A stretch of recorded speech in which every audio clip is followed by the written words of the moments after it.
Bien, el día de hoy nosotros vamos a pasar ya a un apartado nuevo en este recorrido que hemos estado haciendo acerca de la terapéutica de las enfermedades espirituales. Recordarán que en la última ocasión nosotros terminamos el apartado que hablaba de la manifestación de los pensamientos. Vimos el cómo detectarlos y cómo llevar a cabo sobre todo el combate. Ahora, los padres de la Iglesia también van a dedicar una cierta atención a la cuestión corporal, sobre todo porque cuando hablamos de ascesis, ¿no? este trabajo continuo de purificación, muchas veces se suele vincular con prácticas que tienen que ver, en efecto, con nuestra dimensión corporal. Por eso el día de hoy vamos a estudiar, a repasar este apartado que lleva como título efectivamente la ascesis corporal. O sea, si en la ocasión anterior nosotros nos detuvimos en el ámbito de los pensamientos, ahora el énfasis va a estar colocado en la dimensión corporal. Y para empezar, lo primero que podemos decir es que, puesto que el ser humano debe enfrentarse en primer lugar a las pasiones llamadas del cuerpo, recordarán cuando describimos las pasiones como en efecto hay unas que corresponden a esta dimensión del cuerpo y además son las más inmediatas que debemos afrontar y por lo tanto también enfrentar llegado el momento. La ascesis a menudo se comprende como un conjunto de prácticas o ejercicios que implican directamente al cuerpo. O sea, no es casual que la ascesis esté también vinculada de cierta manera a una serie de prácticas o ejercicios que apuntan e implican ya de manera directa el cuerpo, ¿no? Además de que, en efecto, habría que agregar el hecho de que, en primer lugar, nuestra respectiva recuperación espiritual tiene que atravesar las pasiones llamadas del cuerpo. Ahora, por supuesto, este enfoque, o sea, el enfocar la ascesis como un conjunto de prácticas, ejercicios que implican, que involucran directamente al cuerpo, si bien es cierto que es restringido, o sea, no es algo tan relevante, ni tampoco es, digamos, una parte sustancial, no por ello deja de ser necesario, sobre todo si tenemos en cuenta que necesitaremos quitar muchos obstáculos en la vida espiritual. Recuerden que la vida espiritual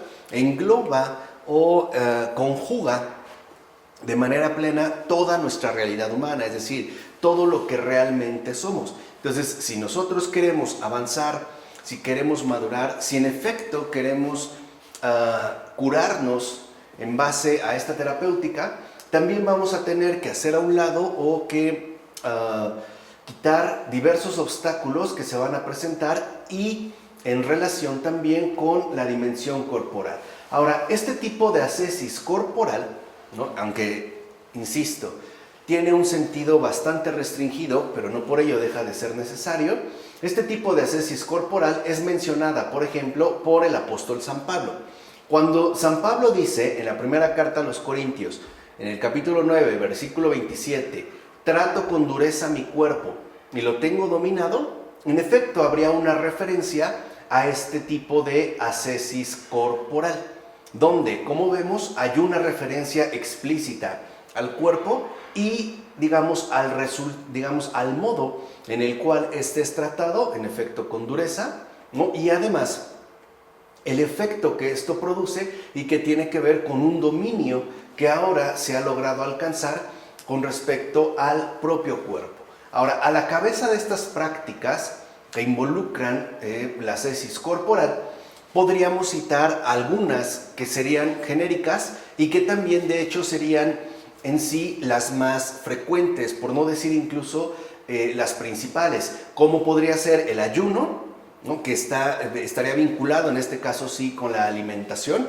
y por lo tanto dijimos, ¿no? Con la dimensión corporal, las vigilias, o sea los desvelos, el dormir poco, los trabajos fatigosos que se pueden llevar a cabo y también las metanías. Acuérdense que las metanías son las prosternaciones, pero también, y esto es algo fundamental, contarían todas las penas, digamos todas las fatigas, incluso todos los sufrimientos a las que el ser humano se puede someter de manera voluntaria en términos físicos y que algunos incluso suelen llamar penitencias. Por ejemplo, cuando alguien utilizara algún tipo de cilicio para flagelar o para lastimar, para herir el cuerpo, no sé, lo puede usar en el vientre, en la pierna, en una mano, etc.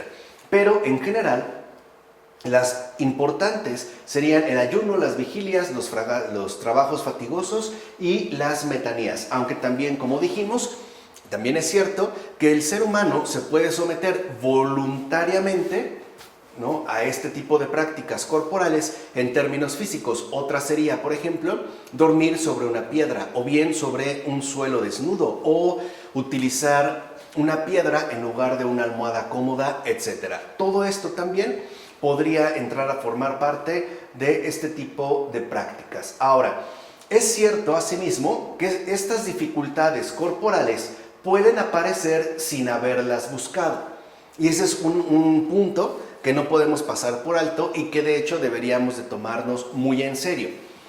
A veces, en lo referente a la dimensión corporal, se pueden presentar ciertas situaciones que de manera voluntaria podemos llegar a asumir. Por ejemplo, a lo mejor nos proponemos llevar a cabo un ayuno más o menos prolongado o bien una vigilia más o menos prolongada. No obstante, a veces todas estas dificultades que tienen una relación directa con el cuerpo pueden presentarse en nuestra vida sin que las hayamos buscado o sin que nos hayamos propuesto. Por ejemplo, pues padecer o atravesar ciertas dificultades en el ámbito corporal.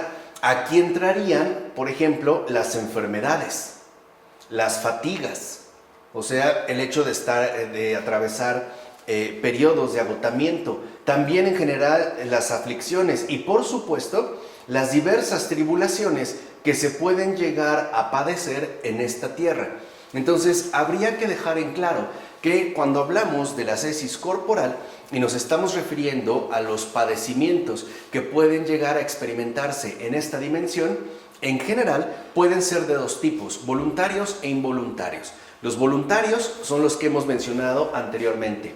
Por el contrario, los involuntarios, y de hecho serían incluso, me atrevo a decir, los más frecuentes, se presentan, insisto, en nuestras vidas sin que nosotros nos lo hayamos propuesto. Por ejemplo, nadie parece buscar voluntariamente una enfermedad, no sé, un cáncer, o nadie busca de repente estar fatigado debido al ajetreo cotidiano que involucra su existencia ordinaria. Tampoco parece que nadie busca por sí mismo o por sí misma un tipo de aflicción y en general, pues todas esas tribulaciones que podemos llegar a padecer en esta tierra. Por eso, el mismo apóstol San Pablo va a hablar, por ejemplo, de muchas noches sin dormir, o de hambre, de sed, de frío y de desnudez.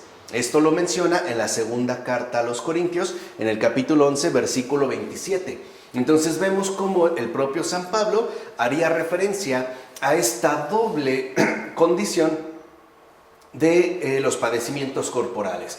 Por un lado, los voluntarios, ¿no? Cuando afirmó que trata su cuerpo con dureza y lo tiene dominado. Pero por otro lado también, los padecimientos que van a involucrar al cuerpo de manera directa y que se presentan sin que necesariamente nosotros lo hayamos querido de esa manera. Por ejemplo, insomnios que a veces se pueden dar sin que nosotros lo busquemos. Pensemos, a lo mejor un padre y una madre que tienen un bebé recién nacido o de muy poco tiempo de vida, donde a veces puede estar llorando inquieto y no es posible dormir como quisiéramos. O a veces tendremos ciertas carencias en el ámbito de la alimentación que nos pueden llevar a padecer cierto tipo de hambre o de sed, incluso de frío o de desnudez. Entonces hay que tener en cuenta estas dos dimensiones de las que estamos hablando al referirnos a la dimensión corporal.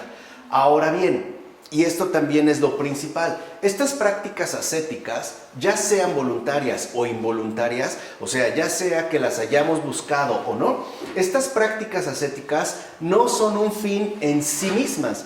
O sea, no es que uno quiera dedicarse por entero a la dimensión corporal, no es algo que sea un fin en sí mismo. De hecho, el sufrimiento, mayor o menor, ¿no? Según de lo que se trate, que la mayoría de las veces las acompaña a este tipo de prácticas, no está ligado, por ejemplo, para nada a un deseo de autopunición, expiación o bien satisfacción.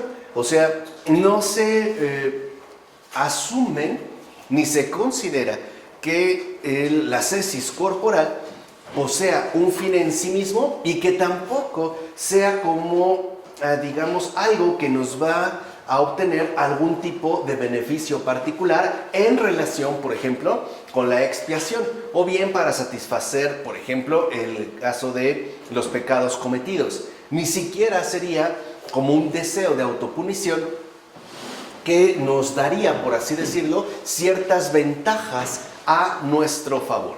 O sea, esto es bien importante. O sea, no se trata, pues, y es lo que iremos viendo a lo largo de este apartado de la ascesis corporal, no se trata, como vamos a ver, que estas prácticas pretendan debilitar al cuerpo y asumir sus respectivos sufrimientos. O sea, no se trata, pues, de lastimar al cuerpo por lastimarlo. O sea, no se trata de pensar que castigando mi cuerpo, entonces yo voy a obtener la satisfacción de mis faltas cometidas, o bien que voy a expiar, por ejemplo, ciertos pecados que he cometido, o bien que me voy a castigar. No es eso. O sea, el cuerpo, cuando se hace referencia a estas prácticas ascéticas en relación con la dimensión corporal, no es como un objeto al que nosotros lastimamos para alcanzar, insisto, cierto tipo de ventajas propias. No, en realidad estas prácticas, sí es cierto, pretenderán debilitar al cuerpo y asumir sus respectivos sufrimientos, pero solamente con el propósito de someterlo al alma. O sea, es lo que dijimos hace un momento, no es un fin en sí mismo.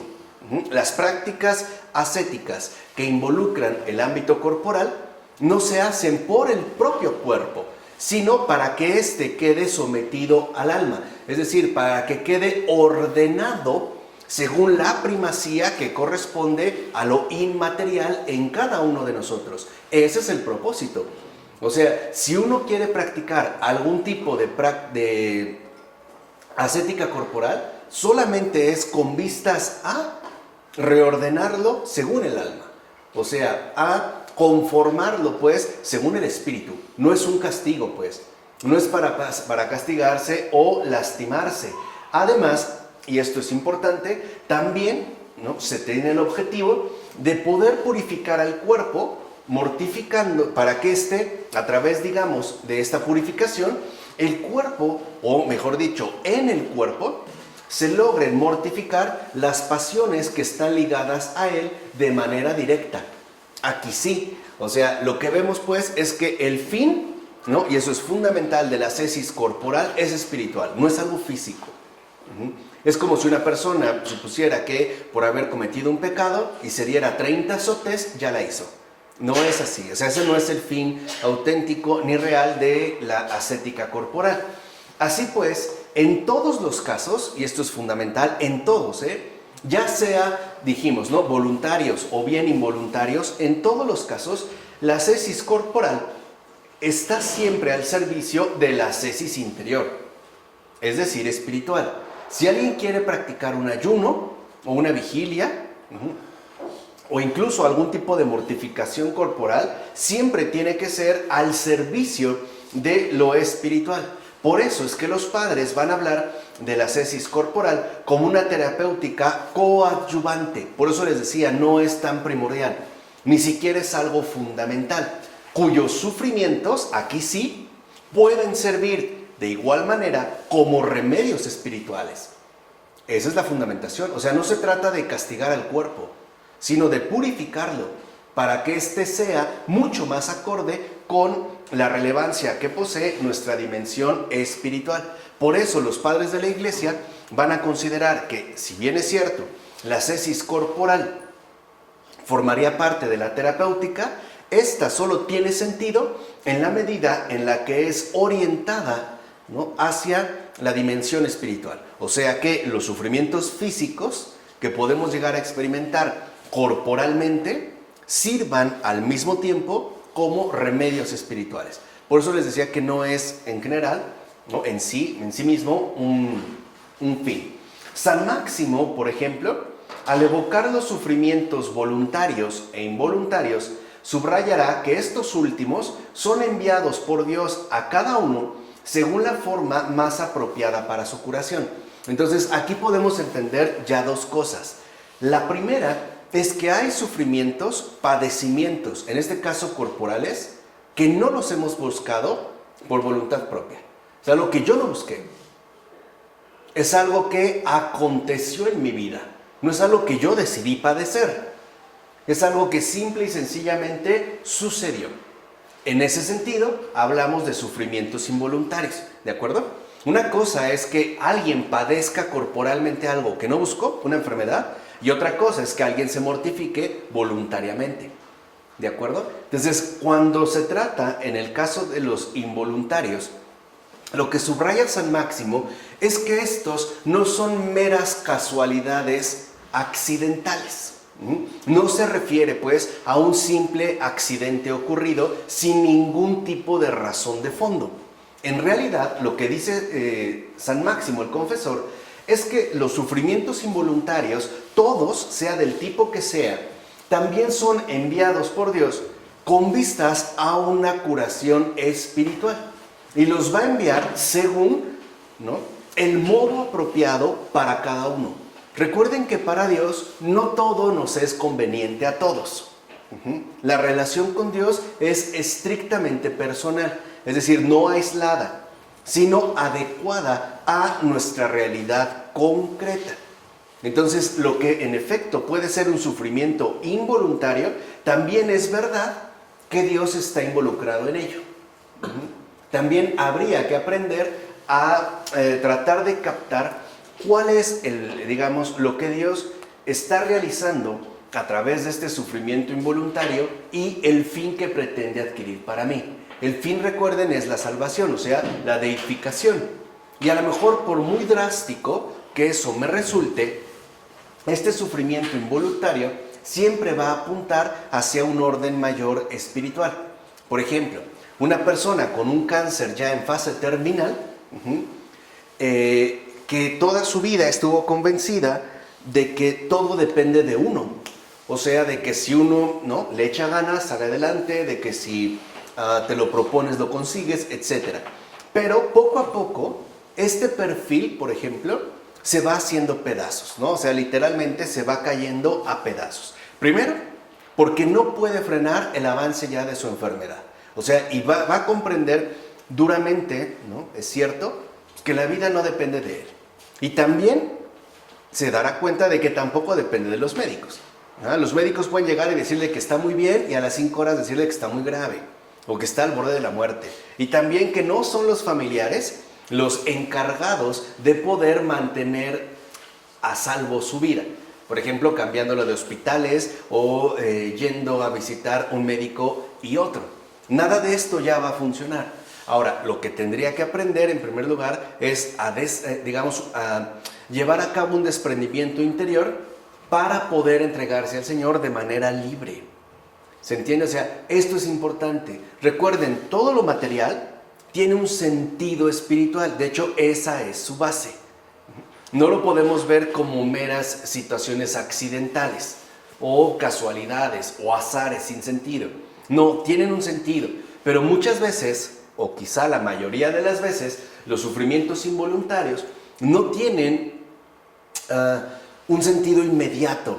Si por inmediato entendemos algo materialmente comprensible, sino que tienen más bien una dimensión fundamental que apelaría a lo espiritual.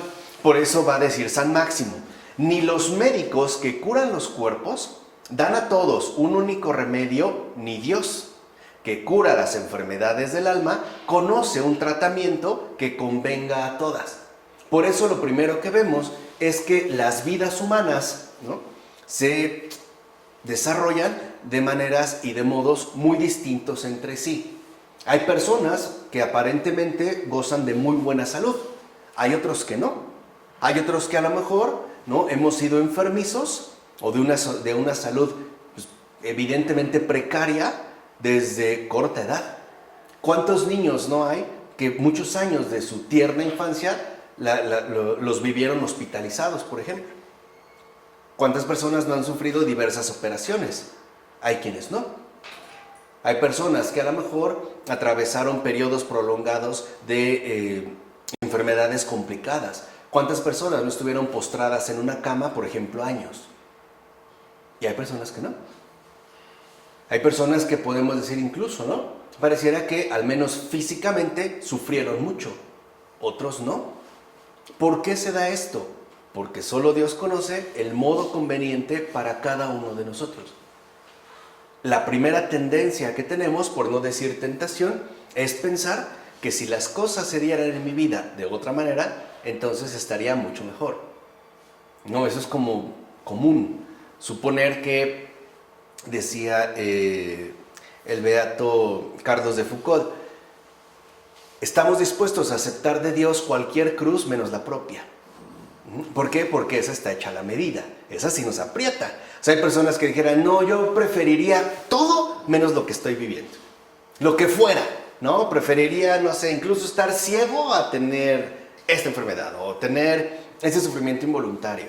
Pero esto justamente nos lleva, ¿no?, a la experiencia fundamental de la fe.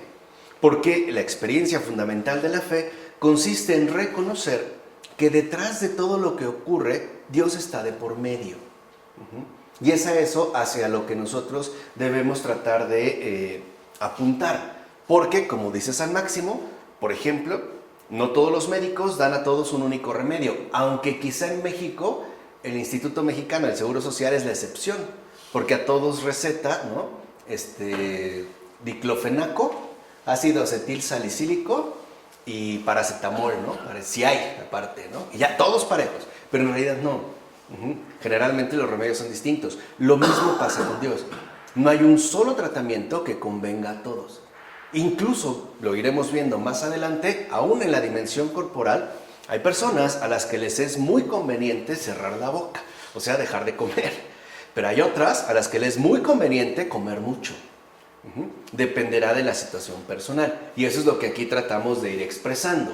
Más bien, dirá el propio San Máximo, Dios realiza las curaciones cuando ha prescrito a cada alma lo que en verdad necesita. Por tanto, nosotros que hemos sido curados de este modo, demos gracias, aun cuando lo que nos suceda sea duro.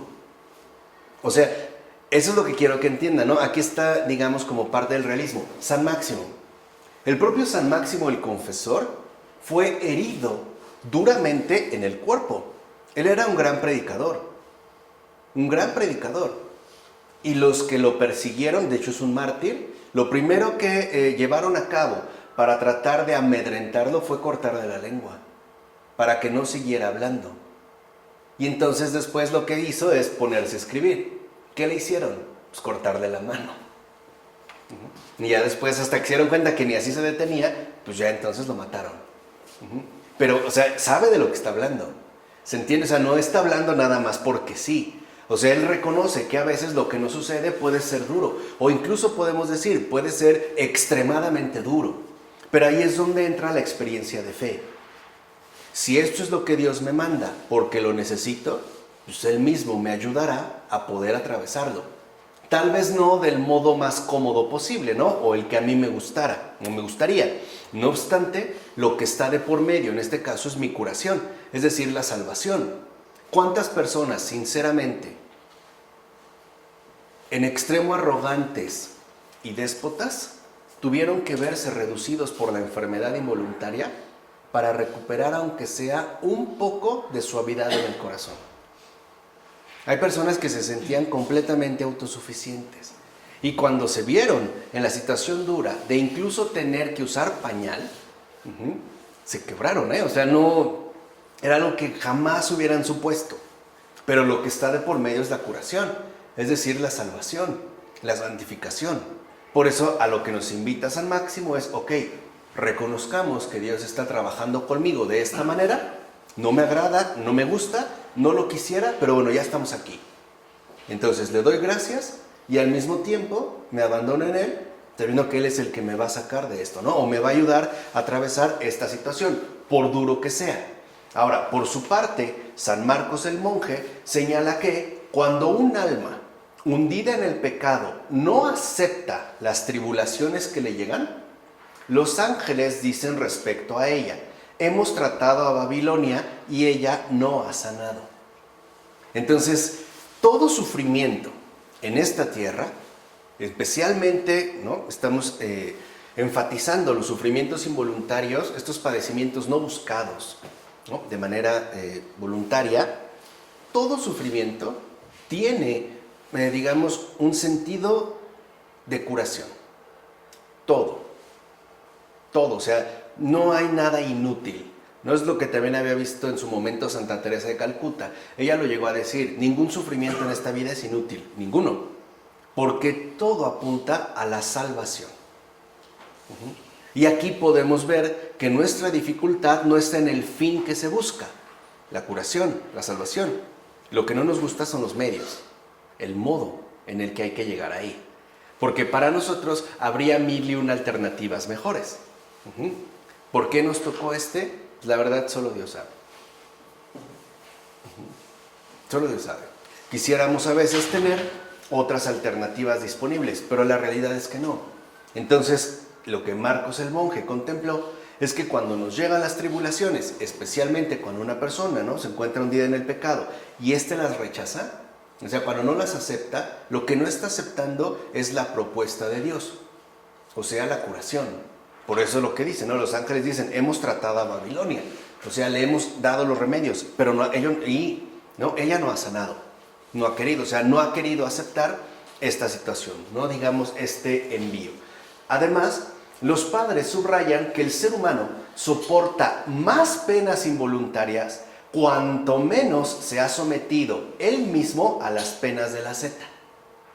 O sea, querámoslo o no, todos vamos a tener que atravesar momentos difíciles. Ahora, si uno no busca, en la medida de lo posible, la vía ascética, de todas maneras le va a llegar. No hay escapatoria, por un lado o por otro. Esto constituye, ojo, no un castigo por su negligencia, no es un castigo.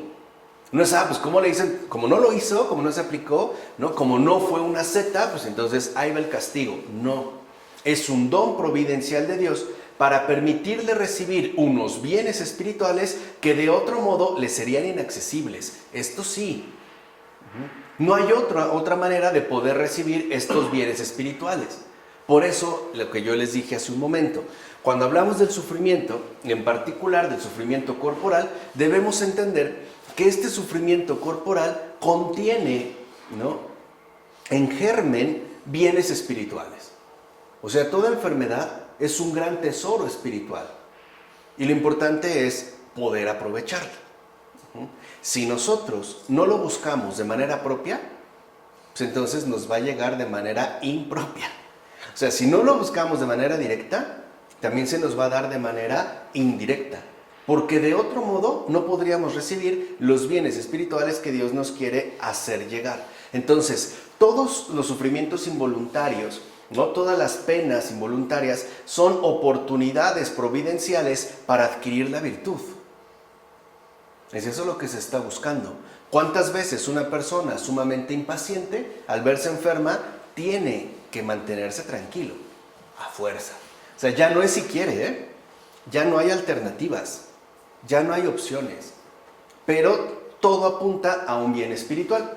Así pues, la conversión, es decir, el paso de lo antinatural a lo conforme a la naturaleza, se realiza mediante la ascesis y los sufrimientos. Es lo que va a decir San Juan Damasceno. ¿Por qué los sufrimientos? ¿Por qué no puede haber una vía más suave? Porque solo en el sufrimiento somos capaces, si aprovechamos esta oportunidad providencial, de ejercitar las virtudes. Eso es algo que humanamente requerimos. Y eso también es debido a nuestra situación, pues, caída. Si una persona, por ejemplo, viviera toda su vida en una extrema comodidad, sería muy fácil que abandonara por completo las virtudes. Es más, que las desechara incluso de su propia vida. y tratara de basarse, ¿no?, en criterios que realmente no tienen como un peso real. Es lo que a veces decimos como por sentido común con respecto a una persona que tiene que aprender, ¿no?, a valorar las cosas. ¿Cómo? Pues a través de penas y aflicciones, a veces también de limitaciones.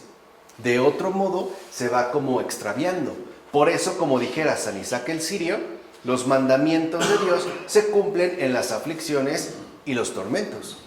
O bien, la causa de la virtud es el camino estrecho de la aflicción. En efecto, las virtudes están ligadas a las aflicciones.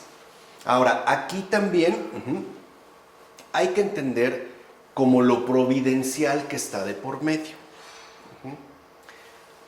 Si Dios no estuviera involucrado, las aflicciones nos llevarían a la perdición. A ver, en este mundo es indiscutible que vamos a tener que sufrir de una u otra manera. ¿Por qué? Porque esto no es un paraíso. ¿Estamos de acuerdo? Esto no es un paraíso. Ahora, si Dios no estuviera de por medio y entonces solo hubiera sufrimiento, el sufrimiento nos llevaría a la perdición. Totalmente. Lo que ha hecho el Señor no es eliminar el sufrimiento, es cambiar el resultado final que éste conduce. Eso sí es lo que ha hecho. De tal manera que el problema no es el sufrimiento, el problema es qué se puede obtener a través de este sufrimiento. Dicho de otra manera, a través de un mal, Dios alcanza un bien. No necesita quitar el mal. Puede hacer que este mal incluso termine en un bien. Es como un dicho común, ¿no? No hay mal que por bien no venga. O sea, detrás o de fondo de todo mal hay un bien. Pero es un bien espiritual. Eso sí también es cierto. Por eso va a decir el propio San Isaac: si deseas la virtud, acepta ser herido. Entonces, aquí lo que vemos es que quizá lo que más trabajo nos cuesta en la vida es aceptar lo que nos ocurre. Quizá el primer cuestionamiento que nos hacemos en algún momento de la vida es: ¿por qué a mí?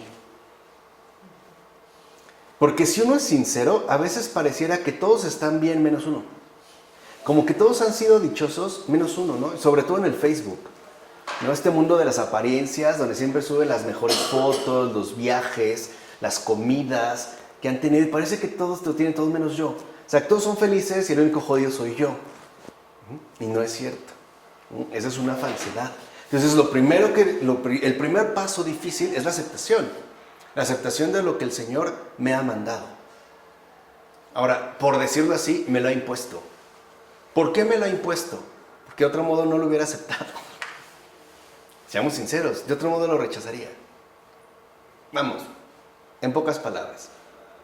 ¿Quién recibe la cruz con los brazos abiertos? Lo más fácil es salir corriendo. A nadie le gusta, ¿eh? Y el Señor lo sabe. Lo sabe. A nadie le gusta la cruz. Bueno, salvo los que han ya crecido mucho, ¿no? Como San Pablo de la Cruz. Pero en principio no es grato. Pero ¿qué se obtiene de la cruz? La vida nueva. Eso es lo fundamental. ¿Se entiende? O sea, eso es entender lo que Dios realiza y el por qué también a través del sufrimiento. Así pues, dirá San Isaac de Nínive: no te extrañes si cuando empiezas a ser virtuoso, te asaltan por todas partes la dureza y la violencia de las aflicciones. Pues una virtud que no se ponga en práctica en la dificultad no podrá ser una virtud. De hecho, la virtud se deriva habitualmente de las dificultades.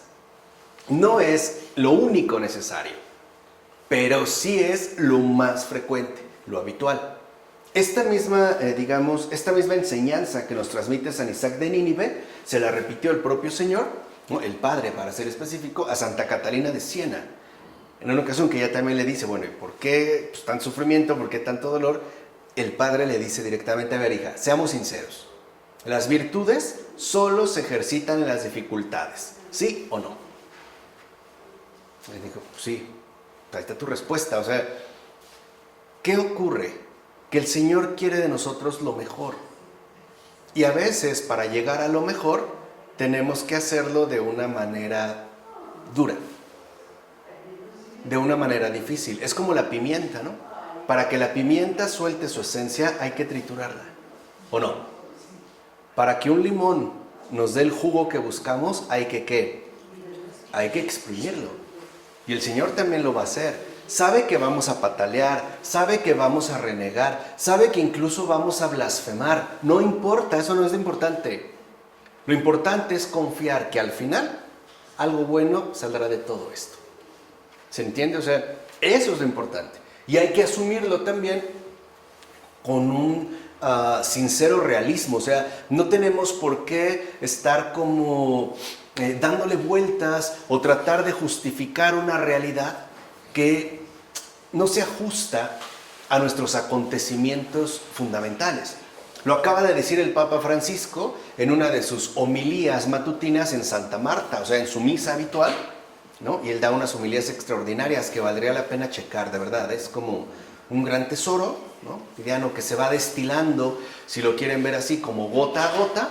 Y el propio Papa Francisco lo decía, o sea, Navidad nos recuerda la alegría, ¿no? Se acaba de pasar el tercer domingo del Adviento, ¿no? Gaudete, ¿no? De la alegría. Dice, sí, pero también hay que entender que la Navidad no solo nos anuncia la alegría, también nos recuerda los momentos difíciles que, en tanto discípulos de Jesús, atravesamos. Él mismo lo dijo, hay muchas veces, hay muchos días en los que cuesta mucho creer en Dios. Quien diga que no, no sé qué está viviendo. No sé realmente qué estaría viviendo. Pero esto es parte de la realidad en la que nos encontramos. Esto es parte de las enseñanzas que ahorita nos van transmitiendo los padres de la iglesia. O sea, la virtud se deriva habitualmente de las dificultades. Ahora, por cuenta propia no lo vamos a hacer. Pero el Señor no va a desistir. Porque uno le puede decir no, decía von Balthasar, ¿no? Uno le dice no a Dios y Dios le dice no al no del hombre. Y ya. ¿Quién tiene la última palabra? Es Él. Él sabe, insisto, que vamos a reclamar, que vamos a patalear, que vamos a blasfemar, no importa. Lo que importa es, ¿no?, el fin que Él está persiguiendo a través de los modos que no nos gustan, especialmente a través de Él. Ahora, más grande todavía es el esfuerzo necesario para la purificación de las pasiones que presupone la adquisición de las virtudes. Entonces, en la medida en la que nosotros nos concentramos o dedicamos a la adquisición de las virtudes, también tendremos que atravesar la purificación de las pasiones. No puede darse una cosa sin la otra. Es lo que dirá San Juan Casiano. Dice San Juan Casiano, nos costará 2 veces más trabajo y esfuerzo expulsar los vicios que adquirir las virtudes. Entonces, por eso es también la dureza de los medios que Dios emplea. No tanto, como lo mencionamos en principio, por la adquisición de las virtudes, sino por el arduo trabajo que exige la expulsión de los vicios. Un vicio adquirido no es fácil de expulsar. Cuesta el doble de trabajo expulsar un vicio, sea el que sea, que adquirir una virtud. Es mucho más complicado erradicar el vicio que arraigó en nosotros que adquirir, en este caso, una virtud. Por eso una persona, por ejemplo, puede encontrar cierta facilidad en decir la verdad, pero en dejar de mentir ya no es tan fácil. Ya es mucho más difícil. Esto se refiere a la ruptura entonces de los vicios arraigados en uno mismo, los cuales además se van a ver fortalecidos a partir de la costumbre. Hay quienes han dicho, ¿no?, que la costumbre es una segunda naturaleza. ¿Por qué? Porque va arraigando en nosotros. Y muchas veces lo que hacemos indebidamente lo hacemos por costumbre. Y esto a su vez irá promoviendo un arraigo más profundo de los vicios en nuestra propia alma. Entonces, fíjense, en síntesis, para un ser humano le es más difícil dejar de hacer el mal que practicar el bien. Pongamos un ejemplo muy tonto, pero muy ilustrativo. Un hombre que le es infiel a su esposa, le es más difícil dejar al amante que llevar a la esposa indignada el domingo a desayunar a un buen restaurante. O sea, tratará de hacer el bien y no le va a costar tanto trabajo. A lo mejor aguantar la cruda, ¿no? O el desvelo, o el mal humor de su compañera. o podemos decir de su compañera de infortunio, ¿no? Ok, perfecto. Pero dejar al amante ya no es igual. Esto es lo que también a nosotros nos va a costar mucho más trabajo. Y lo único que logra desarraigar, desenraizar el vicio en el alma es el sufrimiento. No hay otra cosa que lo extirpe. Ninguna otra. Ninguna otra. Duele, claro que duele. Pero es necesario. Sobre todo pensando en un bien. Ahora, esta lucha, porque es una lucha constante, es feroz y requiere de mucho esfuerzo, tiempo, paciencia y dedicación. Estos son como los 4 ingredientes de la vida espiritual, por así decirlo, real, es decir, perfecta, ¿no? Esfuerzo, tiempo. Las cosas no se van a realizar de forma mágica ni en un instante, sino que se irán dando gradualmente, es decir, poco a poco, y por lo tanto se va a requerir paciencia y dedicación, mantenerse ahí. A veces pareciera que uno avanza en una virtud y de repente hay como retrocesos. Me propuse no mentir y después de un año, se me salió. ¿Qué hay que hacer? Pues volver a empezar. Otra vez, volver a empezar. Pero es lo normal. O sea, no está mal equivocarse.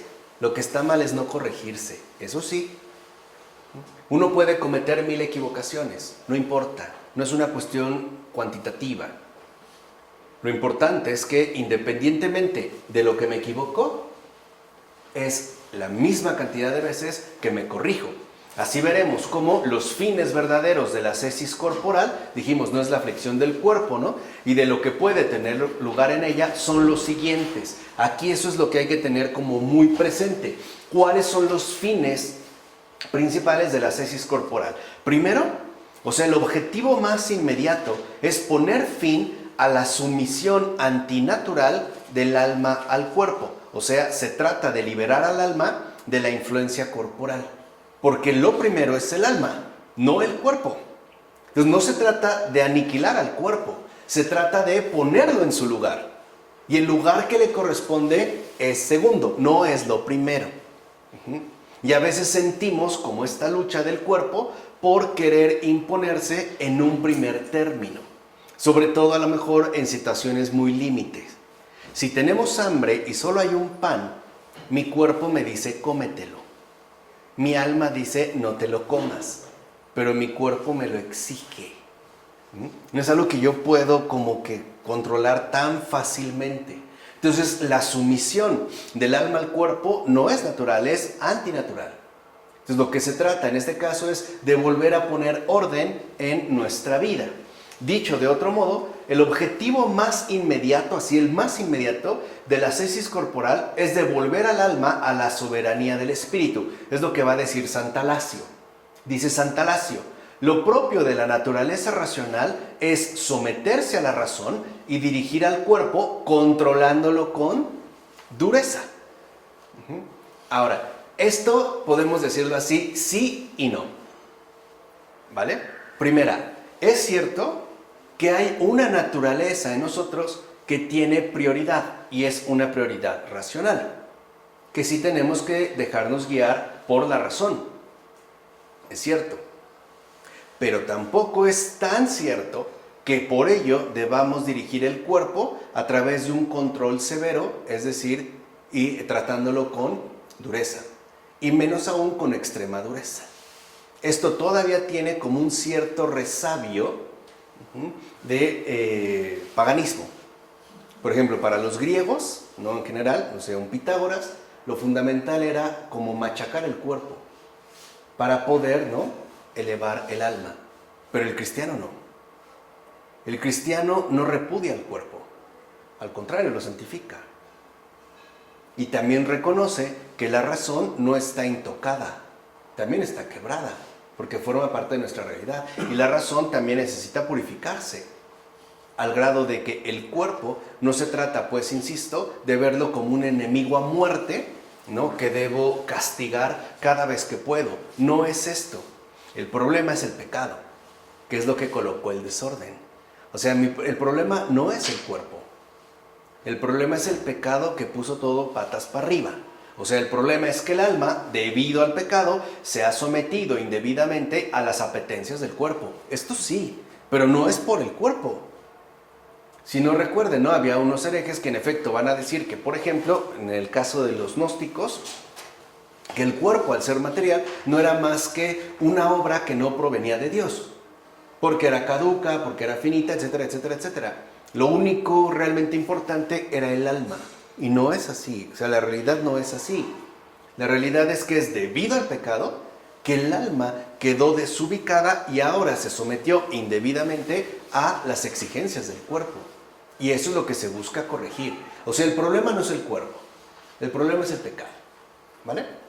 Ahora bien, cuando el alma se pone a vivir con la vida del cuerpo, y aquí nos ayuda mucho el griego, porque al menos en español, no sé en inglés, aquí tenemos unos expertos en idiomas, pero en español no tenemos esta distinción, pero el griego sí. Cuando se refiere a la vida del cuerpo, se está hablando de bios, que es algo que de hecho poseen los animales, ¿no? Y que se podría reducir en la típica formulación de nacer, comer, reproducirse, desarrollarse y morir. O sea, la alimentación y la reproducción, eso es bios. Pero cuando el alma solamente vive según el bios, o sea, la vida corporal, adquiere un estado más bien antinatural. Es lo que va a decir San Juan Casiano. Porque en griego, por ejemplo, no solamente hay bios. Cuando Jesús dice, yo soy el camino, la verdad y la vida, que el Evangelio está escrito en griego, Jesús no dice bios, no dice yo soy bios, dice yo soy zoe. Es la vida fundamental del espíritu. Es una vida más grande que el mero ¿qué? Bios. Por eso cuando Jesús, por ejemplo, habla de la vida eterna, no está hablando del bios, está hablando de zoe. Y lo importante es que el bios se oriente según zoe. Vamos, que vaya para arriba y no que se degrade convirtiéndose en algo meramente biológico. Por ejemplo, nuestras necesidades primordiales, ¿en serio solo son gástricas, en sentido que refieren al estómago, o estrictamente reproductivas? No creo. Tenemos otras exigencias fundamentales, que no es que las excluyan, sino que más bien las ordenan. Por eso es indispensable que para que el alma pueda recuperar su estado natural, regrese de nuevo a su control original sobre el cuerpo. De hecho, el reino del espíritu supone la crucifixión del cuerpo. Eso es algo que ya habíamos visto en el caso de Pavel Florensky. Cuando él habla de la crucifixión de la materia, se está inspirando en esta crucifixión del cuerpo. O sea, el reino del espíritu supone poner al cuerpo en su lugar, el lugar que le corresponde. Y el lugar que le corresponde no es el primero, es, dijimos, el segundo. ¿Se entiende? O sea, el cuerpo en este caso es fundamental, sí, pero vendría después. Lo importante es el alma. No es cuando Jesús dice, ¿de qué le sirve a uno ganar el mundo entero si pierde su alma? ¿Cómo la va a recuperar? ¿Cómo la va a comprar? ¿De qué está hablando? O sea, aunque uno ganara todo lo demás, perdería lo importante. Así pues, cuando el alma deje de estar sometida al cuerpo, y fíjense, ¿qué significa esto? Deje pues de estar dominada por sus preocupaciones, de dedicar sus capacidades a satisfacer sus apetencias y por ende deje de estar parasitada por él, ella conocerá una vida nueva en la que podrá desarrollarse plenamente según el sentido y la forma que conviene a su verdadera realidad. Entonces se trata de poder ya sobrepasar este sometimiento indebido al cuerpo. El dominio del cuerpo, entonces, no se busca por sí mismo, como de hecho ocurre en ciertas prácticas no cristianas cuyos preceptos tienen una apariencia de verdad en el sentido de que indican un culto voluntario de la humildad y del tratamiento riguroso del cuerpo, pero que de fondo no tienen valor propio, ya que solo favorecen la satisfacción de la propia carne en el orgullo. Aquí es lo que han, por ejemplo, ¿no?, tomado un papel destacado diversos tipos de prácticas orientalistas en el mundo contemporáneo, donde te invitan, por ejemplo, a ser vegano. por decir, ¿no? Y tratar de comer lo mínimo posible, o algunas prácticas hinduistas. Recuerden estos, ¿no? Que casi no comen, se tienen el cabello largo, ¿no? Demacrando el cuerpo, etcétera, etcétera. No tiene que ver con esto, porque no se trata de satisfacer el orgullo en la propia carne. No, el fin, como dijimos, es otro, es espiritual. Más bien, lo que se propone la ascesis corporal cristiana es la piedad. ¿Qué es la piedad? Pues la expulsión de los vicios y por tanto la adquisición de la virtud según Dios. Eso es la piedad. Eso es lo que se propone. O sea, no se propone alcanzar una especie como de perfil sobresaliente con respecto al dominio del cuerpo. No sé, recuerdo ahorita un Diógenes Laercio, Diógenes el Cínico, que en invierno salía, ¿no?, con nieve a abrazar las estatuas de bronce desnudo para quebrar el cuerpo. No, yo creo que ningún cristiano cuerdo haría algo así. No se trata de eso. No se trata de eso, para ver hasta dónde soy capaz de aguantar. No. Lo único que se trata es que la ascesis corporal cristiana nos conduzca a la piedad, o sea, a la adquisición de la virtud según Dios. Pero para poder adquirir la virtud, primero tendremos que expulsar los vicios. Ese es el primero. El segundo objetivo es que los sufrimientos que acompañan a la ascesis corporal tienen el poder, por pura gracia de Dios, de purificar al ser humano de sus propios pecados y pasiones. O sea, en síntesis, la ascesis corporal cristiana busca eliminar la pecabilidad del cuerpo, o sea, su condición caída, su debilidad en el pecado. No busca, pues, erradicar el cuerpo, sino esta tendencia indebida, como afirma Sanicetas Stétatos. Dice Sanicetas: nos purificamos de las manchas del pecado por medio de los padecimientos voluntarios o por medio de los que nos llegan a pesar nuestro. También va a contribuir. Y esta enseñanza concuerda con el consejo del apóstol Pedro. ¿Qué dice el apóstol Pedro en su primera carta, en el capítulo 4, versículo 1? Dice Pedro: ya que Cristo sufrió en la carne, armaos vosotros con el mismo pensamiento. El que sufrió en la carne terminó así con el pecado. Sería pues también una forma particular que Cristo ha instituido. Tercero, las pasiones corporales como la gastrimargía o la lujuria solo pueden ser eliminadas por medio de la ascesis corporal, que dijimos son las más inmediatas. Por ejemplo, recuérdense la gastrimargía, ¿no? Es la niña, no esta niña fraude, que nos embauca para que entren todos los demás, y que nos resulta tan inmediata. Por ejemplo, ¿no? La gula, lo que llamamos gula, que es la gastrimargía, y la lujuria, solo se pueden eliminar a través de ascesis corporales. O sea, van a requerir actos externos que involucren la corporalidad. Estas sí. O sea, pasiones, digamos, ¿no?, marcadamente corporales, sí van a requerir actos externos. O sea, involucran también la corporalidad de manera directa. Como recuerda San Juan Casiano, las pasiones nacidas por instigación del alma reclaman los remedios del alma. No obstante, las pasiones corporales no se curan sino con un tratamiento doble. Y aquí vemos también cómo esta dificultad que se va acrecentando.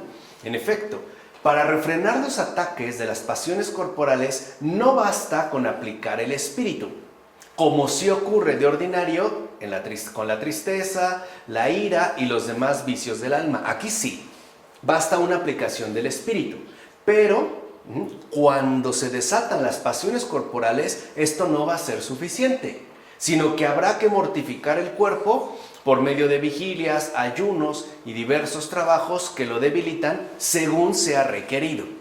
Aquí sí. Por eso recuerden cómo el gran San Benito va a reducir toda su luminosa espiritualidad en dos elementos: ora et labora. O sea, ora y trabaja. O sea, atiende lo espiritual, pero también no descuides lo corporal. Por eso el gran San Benito va a ser el gran promotor de las manualidades, por ejemplo, de la siembra, ¿no?, de estar también involucrando al cuerpo. Así, el alma y el cuerpo participan en su nacimiento y crecimiento, y por eso deberán ser combatidos en conjunto. No podemos verlos como de manera separada. Cuarto, Aunque la ascesis corporal se aplica fundamentalmente a las pasiones corporales, ya dijimos, ¿no? De manera destacada la gastrimargía y la lujuria, asimismo tiene que colaborar en el combate contra las pasiones del alma. Ahora, esto es llamativo, porque ¿qué influencia puede tener el trabajo del cuerpo sobre una disposición del alma? Vamos, ¿cómo pueden los esfuerzos corporales ser virtudes del alma? ¿Cómo caramba puede el cuerpo incidir en el alma?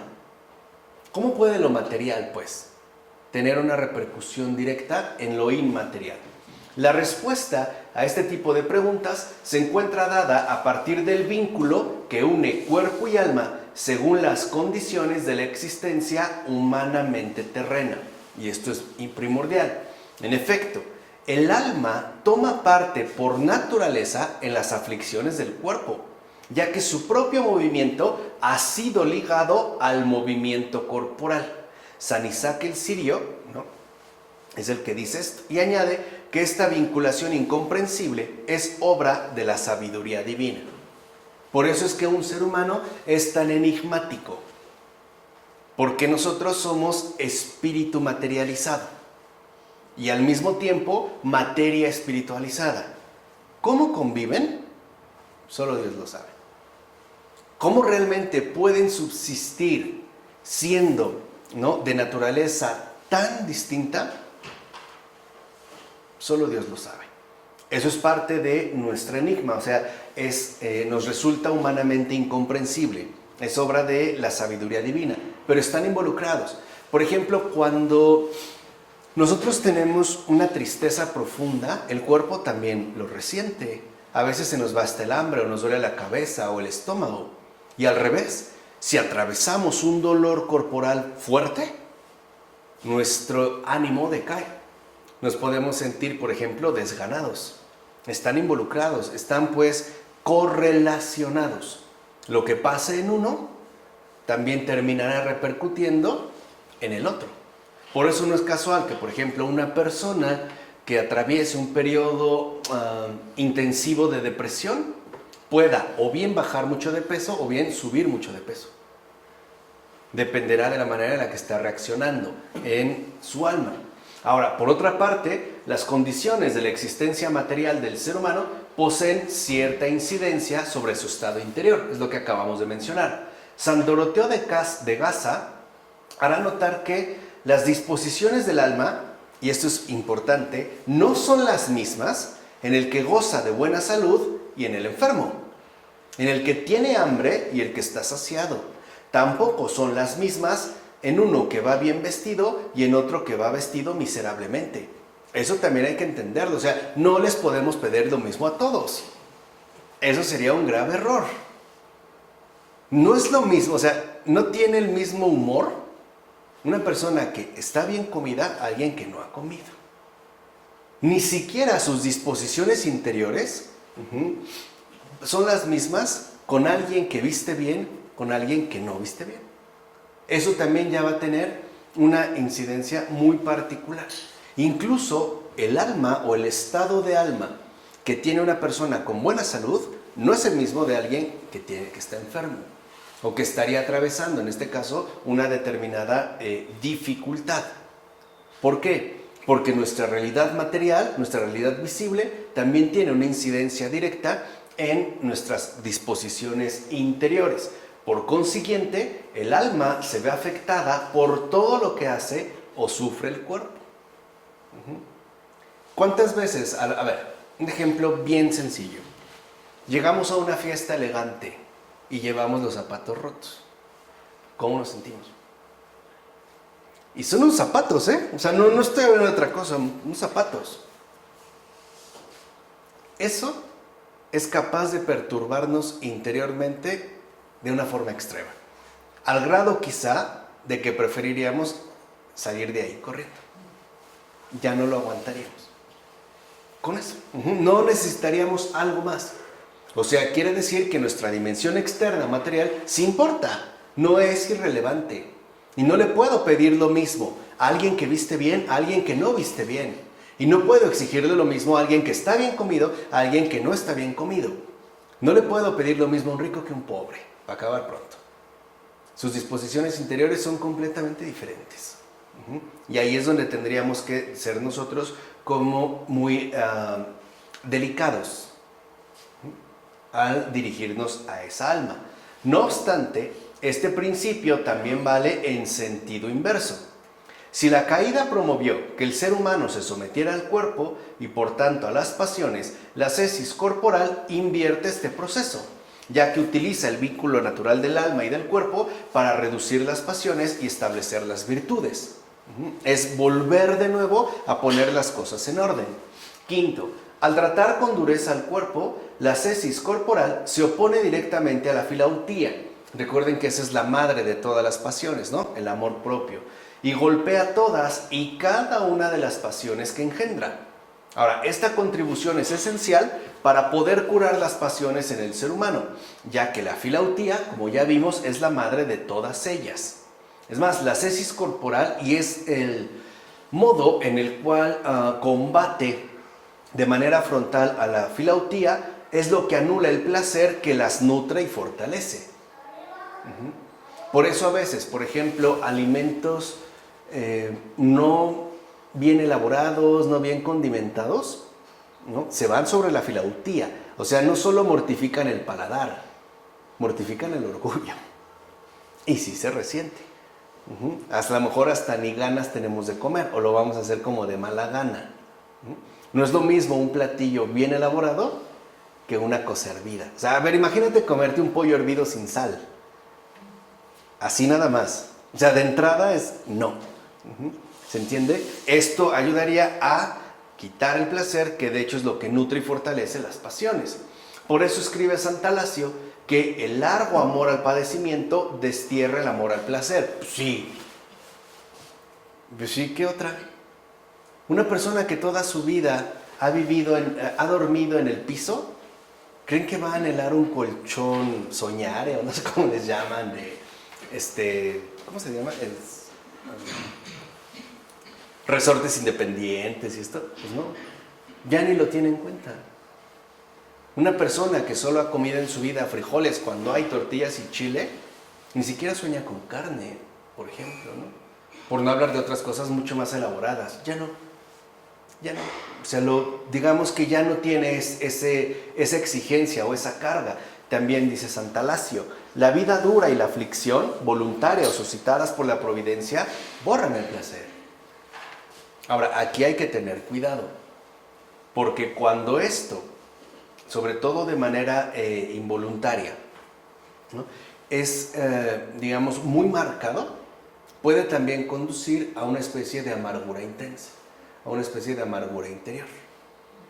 Tampoco se trata de que nosotros desterremos por completo este placer, no, sino de tener cuidado que esta vida dura y la aflicción no se vuelva algo realmente insoportable. Eso también hay que tenerlo en consideración. Así pues, los padres están convencidos que las aflicciones matan el placer de las pasiones, o sea que éstas se incrementan a través del placer no desterrado. De ahí que San Nicetas Stétatos aconseje lo siguiente, dice San Nicetas: el que se ha sometido hasta la saciedad a los placeres y a las obras del cuerpo, que se entregue ahora hasta la saciedad a los padecimientos de la ascesis en los sudores de la vida dura. La saciedad le dará entonces la vuelta a la mala saciedad. Por ejemplo, el dolor al placer, las fatigas del cuerpo a la comodidad placentera, etc. Por eso también nosotros tenemos una cuaresma, que no es el momento de la dieta ni de la marisquería desatada, ¿no? Es simplemente intentar darle la vuelta a estas disposiciones. Por su parte, San Máximo escribe que, engañados al principio por la ilusión del placer, hemos preferido la muerte a la verdadera vida. Por eso hemos conocido con gratitud el padecimiento del cuerpo que destruye el placer. De modo que cuando la muerte del placer hace que desaparezca a sí mismo la muerte que aquel había suscitado, recibimos a cambio la vida que vuelve de nuevo a nosotros. O sea, salir de estas falsas apariencias. Sexto, en particular, la ascesis reduce las pasiones que dependen de la parte apasionada del alma, cuyo vínculo con el cuerpo es más directo e inmediato. O sea, esto nos ayuda también a poder enfrentar estas pasiones que se presentan de manera mucho más directa. Escribe San Ezequiel de Batos.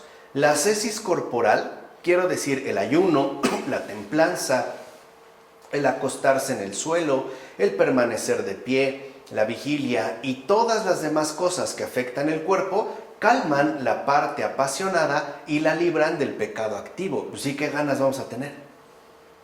Ni ganas te quedan. ¿Cuántas veces incluso, no sé, llegas tan cansado, ¿no?, de las fatigas ordinarias y te invitan a una gran fiesta, etcétera, y ni ganas ya tienes de ir?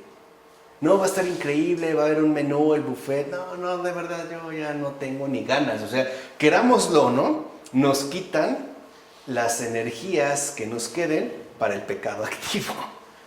Eso también es cierto. Así pues, la ascesis corporal es un medio efectivo para educar al hombre exterior. Ahora bien, las pasiones más susceptibles de ser contenidas y reducidas por la ascesis corporal son aquellas que corresponden a la parte desiderativa. De hecho, cuando se inflama, por ejemplo, la concupiscencia, el hambre, la sed y la soledad, ¿no?, es lo único que puede apagarla y extinguirla. Solo esto. Cuando se inflama esta parte desiderativa. Además, este efecto de la ascesis sobre la potencia de desear es correlativo del poder que tiene para reducir la atracción que el ser humano tiene por el placer meramente sensible. Así pues, los efectos de la ascesis, aunque primero se manifiesten en la parte apasionada del alma, igualmente se dejan ver sobre su parte racional, sobre todo en su lucha contra el orgullo y la xenodoxia. De hecho, el camino que conduce a la humildad involucra los trabajos corporales. ¿Por qué los trabajos corporales conducen al alma a la humildad? Eso es lo que sabía muy bien San Benito, lo que habíamos dicho hace un momento. Dice San Doroteo de Gaza, porque el alma desgraciada sufre con el cuerpo y se ve afectada por todo lo que él hace. El trabajo humilla al cuerpo y cuando el cuerpo es humillada, el alma también lo es junto con él. ¿O a poco es como tan halagador lavar un retrete? Lavar un baño. Y aparte bien usado. O sea, de inmediato se siente, ¿no?, digamos, este impacto que tiene los trabajos corporales en la humildad. Por ejemplo, muchos que llegan a prisión los ponen a lavar los pisos, los baños, ¿no? Los pisos. Y con su propia ropa. O sea, no crean que les dan una jerga y ahí tienes aromatizante. No. O sea, la cubeta la consiguen como puedan y con su ropa, con su camisa o con lo que lleven. Claro, a nosotros nos puede parecer muy drástico y lo es. Sabemos que ahí lo que busca no es la humildad, es la humillación. Es otro propósito. Pero aún así, no deja de tener un efecto espiritualmente importante. Si se sabe en este caso comprender. En consecuencia, puede decirse que un cuerpo demasiado bien alimentado y descansado proporciona al ser humano una falsa impresión de plenitud y autonomía, la cual introduce en él el orgullo. ¿Cuántas veces una persona que se acaba de alimentar, pero bien, o sea, lo que se dice en exceso, no se siente totalmente pleno? Claro, después va a tener hambre. Pero en ese momento, en ese simple momento, ya pareciera, ¿no?, que lo posee una falsa impresión de plenitud y de que todo en su vida está muy bien. Por eso la ascesis busca disipar esta falsa impresión de plenitud y bienestar que a final de cuentas pues está ligada a lo efímero de la existencia corporal. Puede ser que ahorita hayas quedado muy satisfecho, pero no te va a durar para siempre. O sea, es una ilusión. Es solo un momento, ¿no? De ahí que, como observa San Isaac, cuanto más aumentan los padecimientos, más disminuye la supuesta autosuficiencia.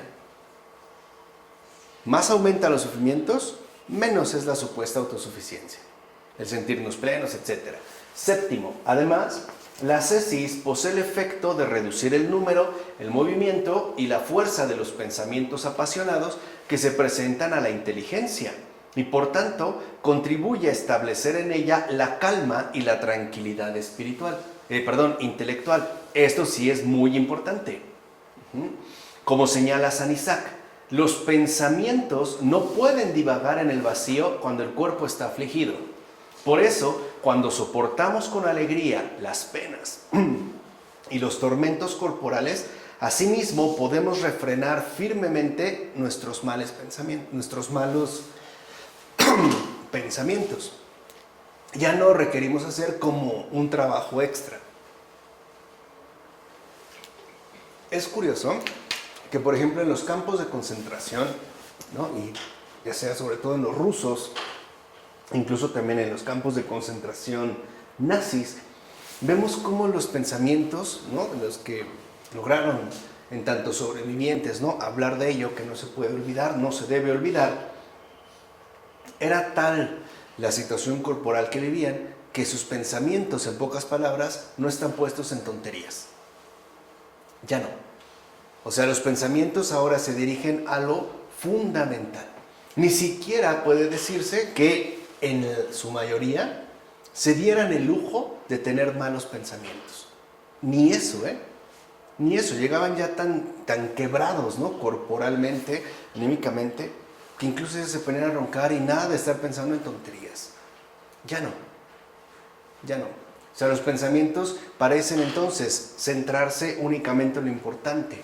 Entonces, en síntesis, la ascesis corporal educa al ser humano exterior, según las pasiones, pero también interior, según los pensamientos. Todos estos efectos de la ascesis corporal favorecen, pues, la oración. Y no solo porque de hecho la inducen, sino también porque contribuyen a su respectiva pureza. Escribe San Gregorio Palamas: ciertamente tenemos necesidad del dolor físico que procede del ayuno, de las vigilias y de otras prácticas semejantes si nos dedicamos a la oración. En efecto, continúa San Gregorio Palamas, este dolor es lo único que hace morir la pecabilidad del cuerpo y hace más moderados y más débiles los pensamientos que provocan las pasiones más brutales. Además, es lo que aporta al principio la santa compunción y borra incluso las faltas pasadas. Es pues lo que más atrae el favor divino y provoca una buena disposición para la vida espiritualmente correcta. Y eso es, en pocas palabras, lo que buscaría la ascesis corporal, una buena disposición para la vida espiritualmente correcta. Por otra parte, la ascesis corporal no solo contribuye a purificar el espíritu, sino que también lo afina y lo vuelve más ligero y apto para las funciones que realmente le corresponden. Es más, cuando nosotros hemos llegado a comer en exceso, nos sentimos pesados. Y no solo físicamente, también interiormente. Si después incluso de una verdadera comilona te pusieran a pensar a fondo en algo serio, no podrías. No tienes cabeza en ese momento para poder dedicarle la atención que esto requiere. Pero también lo mismo pasaría si tienes mucha hambre. Por eso les decía, o sea, no debemos de pensar que solo se trata en base a una privación. No, porque también es cierto que un corazón agradecido pues es un corazón adorador, que también adora al Señor en base, digamos, a estas muestras de bondad. No solo tendría que verse por medio de una aflicción. De hecho, la ascesis corporal fomenta que el espíritu se encamine a la contemplación y por ende al disfrute de los bienes celestiales que nada tienen ya que ver con los sufrimientos presentes. Sí y no. Bueno, como lo pueden ver, no soy tan partidario de esta ascesis corporal. A mí me suena todavía muy griega. No sé, estoy pensando actualmente en el gran Chesterton, ¿no? Un hombre de 1,90, poco más de 1,90 y 160, 150 kilos. ¿Cómo me encantaría verlo ya en los altares, ¿no? Imagínense el espacio que ocuparía, aparte de bulto real, ¿no? Y con su puro en la mano y su tarro de cerveza. O sea, es otra cosa. ¿Por qué? Porque es cierto, esto nos podría dirigir hacia digamos que nos podría conducir hacia los bienes celestiales. Sí, pero al final también tendríamos que volver de nuevo a los sufrimientos presentes. a la realidad actual.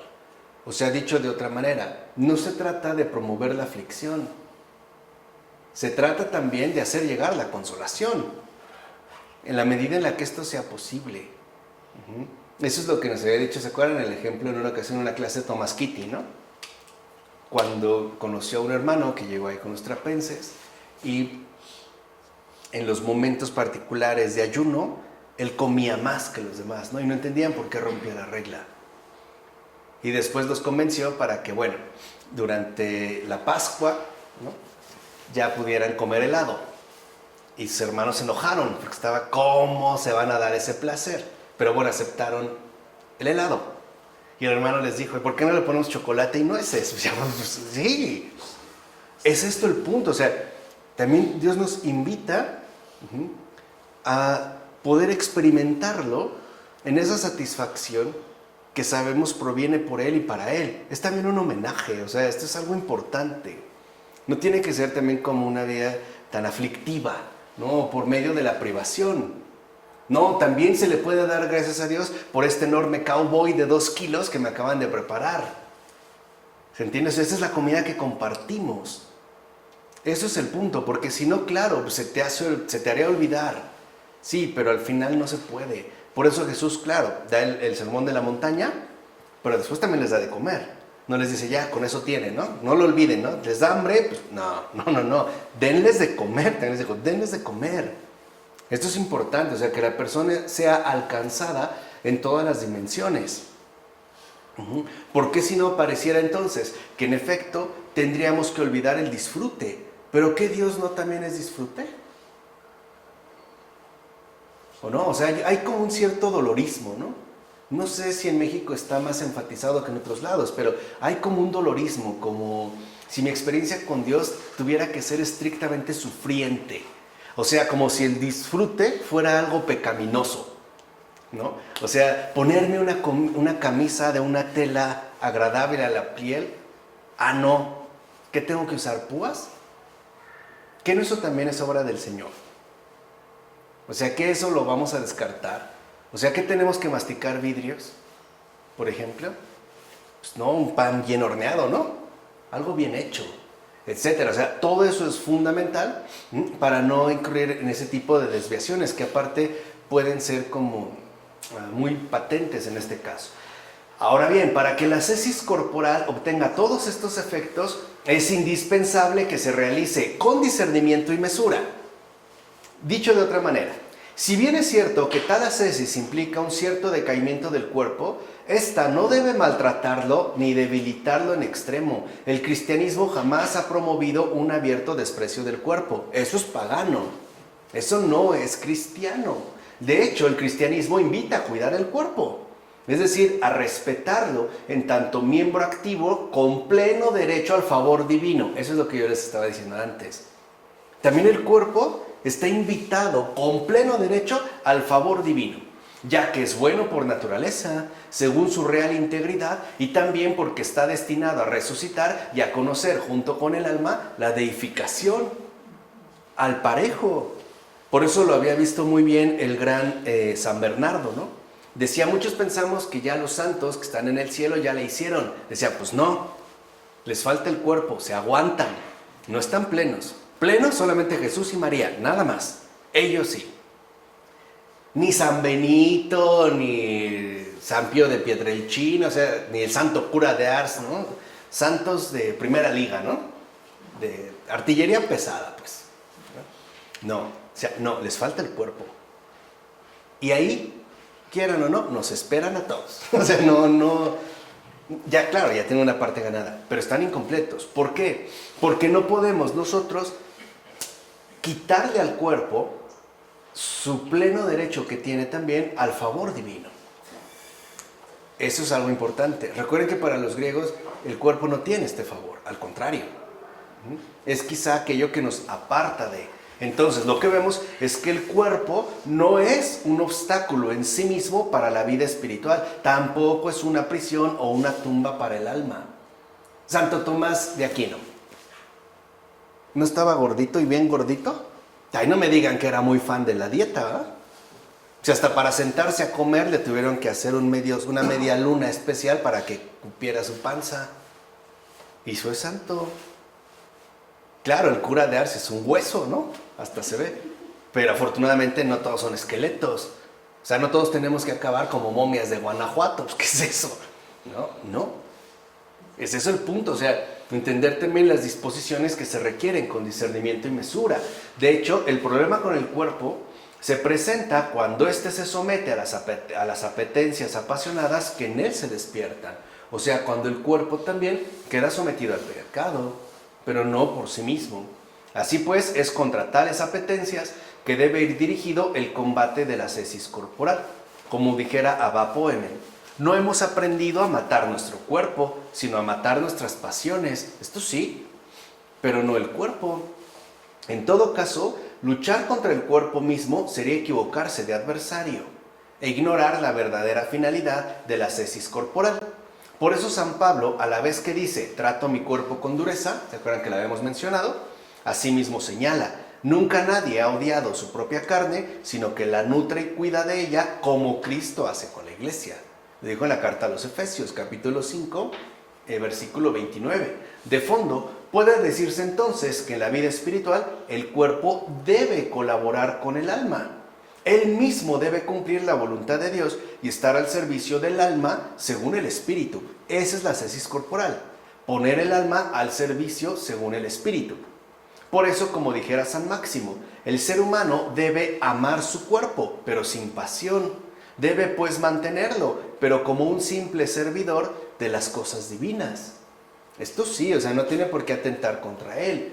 Por su parte, San Basilio de Ancira recomendará cuidar el cuerpo en tanto ayuda, sin la cual la vida espiritual sería imposible. Dice San Basilio de Ancira, se debe cuidar el cuerpo no porque sea el cuerpo, sino a fin de tener una ayuda para la filosofía. Ahora, en el lenguaje patrístico, la filosofía designa la vida espiritual, más exactamente aún, la praxis en sentido amplio. Por eso, San Nil Sorsky, o San Nilo de Sora, dirá lo siguiente al abordar la regla de la ascesis corporal. Dice, vean, si el cuerpo es incapaz, es decir, si no está debidamente en condiciones, entonces conviene fortalecerlo cuanto sea necesario. Por ejemplo, una persona con hipoglucemia, ¿qué? ¿Le privamos el alimento? Pues no. Habrá que darle y habrá que darle de más. Una persona que a lo mejor tiene la glucosa alta, diabetes, ¿le damos un pastel de cajeta? No, pero al que tiene hipoglucemia, pues sí. O sea, la idea es que esté en las mejores condiciones posibles. Ahora, evidentemente, debilitar el cuerpo por sí mismo sería volverlo incapaz de realizar su tarea espiritual. Y si ya redujimos el cuerpo, ¿no?, a un grado extremo donde no puede realizar su tarea espiritual, entonces pondríamos al mismo tiempo en grave peligro al alma. Incluso puede decirse que al menos en algunos casos, tal debilitamiento conduciría al ser humano a quedar expuesto a graves pecados, incluso alucinaciones. Esto sí es lo que se buscaba en el campo de concentración. Llegar ya al delirio total, ¿no? De hecho, una ascesis corporal mal orientada y excesiva corre el riesgo de suscitar y fortalecer las pasiones en lugar de mermarlas y, en vez de elevar el espíritu, lo rebaja a preocupaciones y obsesiones terrenas, como ocurre en los campos de concentración. Ahí la preocupación inmediata es qué comer. Ya no hay posibilidades para pensar en otras cosas o para tener prioridades sobre otras cosas. En efecto, debido al dolor experimentado, toda la atención del alma se dirige a obsesiones inmediatas que no pueden ser ya dejadas de lado. Por ejemplo, comer, dormir, bañarse, las botas, ¿no?, con el frío. Lean los textos de los sobrevivientes y verán, o sea, una de sus preocupaciones inmensas es mis botas, por el miedo terrible que tienen a que las extremidades inferiores se congelen. Era lo primero que se congelan, y sin darse cuenta. Y si cuando regresaban ya tenían 1, 2 o hasta 3 dedos, ¿no?, literalmente congelados, negros, sabían que lo que seguía era una amputación. y al quedar inhabilitados para el trabajo, seguía entonces un castigo mucho más severo, hasta llegar a la muerte.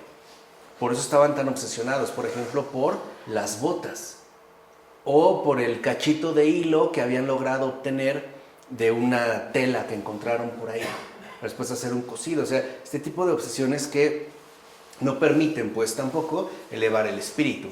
Por eso los padres insistirán que el dominio del cuerpo sobre el alma ni debe ser un obstáculo para la adquisición del bien, ni fomentar un entorpecimiento del alma humana. De ahí que San Gregorio Magno aconseje lo siguiente: a través de la ascesis corporal buscamos extinguir los vicios de la carne, pero con moderación, sí, con moderación, para que la carne no reaccione empujándonos a algún pecado y para que el alma conserve la suficiente vitalidad como para realizar eficazmente todo lo que debe hacer espiritualmente. No lo podemos pues someter a una especie de dureza que en definitiva no le va a beneficiar. En resumen, la finalidad de la ascesis corporal consiste en favorecer la vida espiritual, no en perjudicarla, sino en favorecerla. Y es esto justamente lo que nunca se debe perder de vista. Como dijera San Gregorio de Niza, el objetivo supremo de la ascesis no es proponerse agobiar al cuerpo, sino facilitar el buen funcionamiento de todas las facultades del alma. Por ejemplo, hay personas que para que puedan realmente favorecer o mejorar su vida espiritual necesitarían dormir mucho más tiempo y dejar de lado las vigilias o comer un poquito más, o a veces también sonreír más frecuentemente. Dependería lo que va a favorecer esta vida espiritual. Así pues, sobre la base de este principio fundamental, la regla práctica de la ascesis debe ser tener cuidado igualmente de las faltas de mesura.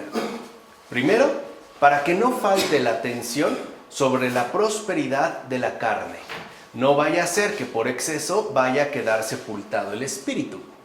O bien, que debido a una extenuación gratuita del cuerpo, el espíritu se hunda en los sufrimientos corporales. Entonces, hay que tener mucho cuidado con la posibilidad real que existe de que el espíritu se hunda en los sufrimientos corporales. Es lo que hicieron los campos de concentración. Así lo van a quebrantar.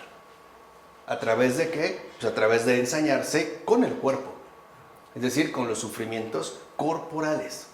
El propósito es que la abundancia no posea demasiado y que la carencia no exceda los límites aceptables. Les dije, la disposición del alma no puede verse como remitida a ninguno de estas dos cuestiones. Por un lado, que la abundancia sea demasiada o que la carencia sea excesiva. Tampoco ayuda. Entonces, habrá por tanto que quitar lo que esté de sobra o bien poner lo que haga falta para favorecer el crecimiento de la vida espiritual en su relación con el cuerpo. Así tendremos cuidado de no volver el cuerpo inutilizable en un sentido u otro, o sea, o bien por exceso o bien por carencia. La ascesis corporal no invita pues ni a un agobio desmedido y por tanto enfermizo del cuerpo, ni a una sobreabundancia que igualmente lo enferme e inhabilite para el servicio espiritual que debe realizar. Entonces, en síntesis, y ya con esto terminamos este apartado de la ascesis corporal, ¿no? En síntesis, lo fundamental es el servicio espiritual que debemos realizar de manera conjunta, es decir, no solo con el alma, sino también con el propio cuerpo. Y el cuerpo en cada uno de nosotros es distinto. Si yo noto que mi cuerpo está sobrecuidado y por lo tanto se están presentando malos pensamientos en mí, o bien estoy ya divagando en tonterías, lo mejor es refrenarlo un poco. Pero por el contrario, si yo noto que mi cuerpo está debilitado y necesita también como consuelo para elevar el espíritu, se lo debo dar. ¿Se entiende? Eso es muy importante. El objetivo no es el cuerpo.